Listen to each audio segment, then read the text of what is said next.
स्वागत है आप सबका दोस्तों।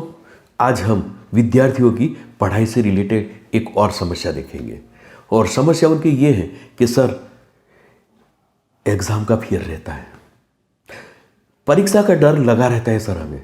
तो दोस्तों मैं बता दूं कि कोई डर जैसी कोई चीज़ है ही नहीं।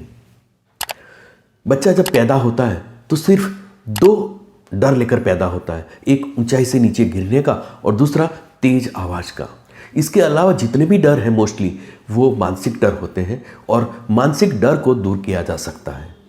आपका ये जो परीक्षा का डर है दोस्तों, ये भी एक मानसिक डर है जिसको हम दूर कर सकते हैं। मेरे अनुभव के अनुसार अगर परीक्षा का डर दूर करना है तो 3 चीज़ों पर खास ध्यान रखना है। पहला है कि इजीएस्ट लेसन आपको सबसे पहले कवर करने हैं और उसके बाद धीरे धीरे हार्ड लेसन की तरफ जाना है। दूसरा है आपको पुनरावर्तन करते रहना है और तीसरा है कि एग्ज़ाम आने से पहले बोर्ड के एग्ज़ाम पेपर है उसको घर पे सॉल्व करते रहना है। बारी बारी से देखते हैं कि इजीएस्ट लेसन जो है वो आपको सबसे पहले करना है, जिससे क्या होता है कि आपका कॉन्फिडेंस लेवल बढ़ता है। कोई भी टेक्स्ट बुक ले लो, उसमें से 25% जो पोर्शन होता है वो हमेशा इजी रहता है। Without help of the teacher आप उसको कर सकते हैं, यू कैन कर सकते हो। आप मान लेते हैं कि आपने उसको तैयार कर लिया है 4 लेसन जो इजी है, टीचर ने भी ये 4 लेसन सिखा दिए हैं और आपने घर पे ऑनेस्टली उस पर मेहनत कर ली है, तो ये 4 लेसन इतने पक्के हो गए हैं कि आपको एक विश्वास आ जाता है कि यस, अगर इसमें से कोई भी सवाल पूछा गया तो मैं बहुत इजीली आंसर लिख सकता हूं। अब 2 लेसन ऐसे हैं जो आपके लिए हार्ड है, लेकिन आपका जो फ्रेंड है उसके लिए ये ईजी है। आप फ्रेंड से रिक्वेस्ट कीजिए कि प्लीज़ मुझे ये 2 लेसन सिखा दीजिए। अगर फ्रेंड ने इस 2 लेसन सिखा दिए और आपने घर पे ऑनेस्टली उस पर मेहनत कर ली तो दोस्तों 2 लेसन और जुड़ जाएंगे उसमें। 2 लेसन ऐसे हैं कि टीचर्स ने तो समझा दिए, सिखा दिए, पर पूरे क्लास को समझ के बाहर है। तो आप क्या कीजिए, टीचर से रिक्वेस्ट कीजिए कि सर प्लीज़ ये 2 लेसन अगर रिपीट करा देते हैं सर तो हमको बहुत आसानी रहेगी एग्ज़ाम में। अगर टीचर ये 2 लेसन सिखा देते हैं, रिपीट करा देते हैं और आप ऑनेस्टली घर पे उस पर मेहनत कर लेते हैं तो ये 2 लेसन और जुड़ जाएंगे, यानी कुल मिलाकर आपके 8 लेसन आपकी झोली में आ गए हैं। अब ये 8 लेसन ऐसे तैयार हो गए हैं कि अंदर से एक आवाज़ आती, यस यार मैंने हाफ पोर्शन मेरे सब्जेक्ट का हाफ पोर्शन मैंने कर दिया है। 50% मेरा लेसन मेरे 50% मेरे लेसन हो चुके हैं। तो एक आत्मविश्वास बढ़ेगा, यस यार अब तो मैं पास हो ही जाऊंगा, अब मुझे कोई फेल नहीं कर सकता, मैं पास होने ही वाला हूँ, मुझे पास होने से कोई नहीं रोक सकता। अब तो जो मुझे मेहनत करनी है ना वो तो ज़्यादा मार्क्स लाने के लिए करनी है। अब ये दोस्तों क्या होता है, एक आपका आत्मविश्वास बढ़ जाता है। अब धीरे धीरे क्या करना है, जो बाकी जो लेसन है उस पर आपको ध्यान देना है। बाकी लेसन है धीरे धीरे करते जाना है। बाकी लेसन इजीली आपसे हो जाएंगे क्योंकि एक बार आपका कॉन्फिडेंस लेवल बढ़ गया है कि बस मैं अब फेल होने वाला तो हूँ ही नहीं, मैं पास होने ही वाला हूँ।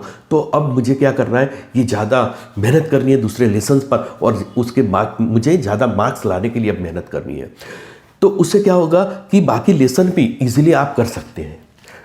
तो दोस्तों इस प्रकार से अगर आप तैयारी करते हैं तो आपका डर जो है एग्ज़ाम का धीरे धीरे दूर हो जाएगा। दूसरी बात है कि आपको पुनरावर्तन करते रहना है। पुनरावर्तन इसलिए ज़रूरी है दोस्तों कि जो भी सब्जेक्ट के बारे में आप पढ़ रहे हैं उसका जो इन्फॉर्मेशन है वो आपके सबकॉन्शियस माइंड की ऊपरी सतह पर रहता है अगर आप बार बार उसका पुनरावर्तन करते हैं तो। और ऊपरी सतह पर रहने से क्या होता है कि जब भी आपको ज़रूरत पड़ती है तो आप इजीली अपने कॉन्शियस माइंड में लिए आ सकते हैं, यानी कि याद कर सकते हैं। मैंने एक वीडियो में ये बता दिया है कि पुनरावर्तन ज़रूरी क्यों है। पुनरावर्तन से ही क्या होता है कि हमें याद रहने लगता है और एक और कॉन्फिडेंस लेवल हमारा बढ़ता है क्योंकि हम बार बार पुनरावर्तन करने से वो चीज़ बिल्कुल याद आ जाती है। तो दोस्तों आपको क्या करना है, पुनरावर्तन करते रहना है। और तीसरी बात है कि एग्ज़ाम आने से पहले आपको जो एग्ज़ाम के बोर्ड के एग्ज़ाम पेपर्स हैं आपको घर पे सॉल्व करने हैं। पेपर सेट आता है दोस्तों, वो पेपर सेट खरीद कर आप घर पे ये पेपर सॉल्व कर सकते हो और आपको पेपर सॉल्व करने हैं। आप जब घर पे ये मेहनत करते हो दोस्तों, तो एक बात आपके दिमाग में डाल देनी है, और ये जो सोच है, सोच लेकर आपको बैठना है कि मैं ये पेपर सॉल्व नहीं कर रहा हूँ, मैं एग्ज़ाम में बैठा हूँ और एग्ज़ाम दे रहा हूँ मैं। आप इस प्रकार से मेहनत कीजिए। इसलिए मैं कह रहा हूँ कि डर का एक नियम है कि जिस चीज़ से आपको डर लगता है, उस चीज़ का आप बार बार सामना करते रहो, तो डर ऑटोमेटिकली दूर हो जाएगा। तो आपको क्या करना है, ये बार बार आपको घर पे एग्ज़ाम देनी है। जितनी बार आप टेस्ट पेपर करते रहोगे, उतनी बार वो डर धीरे धीरे निकलता जाएगा।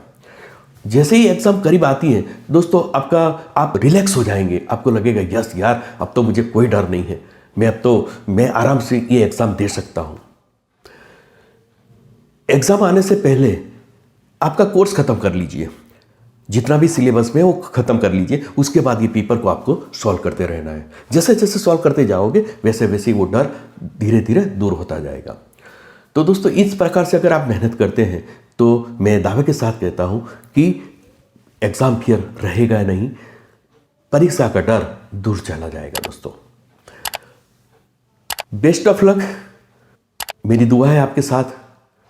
Thank you very much.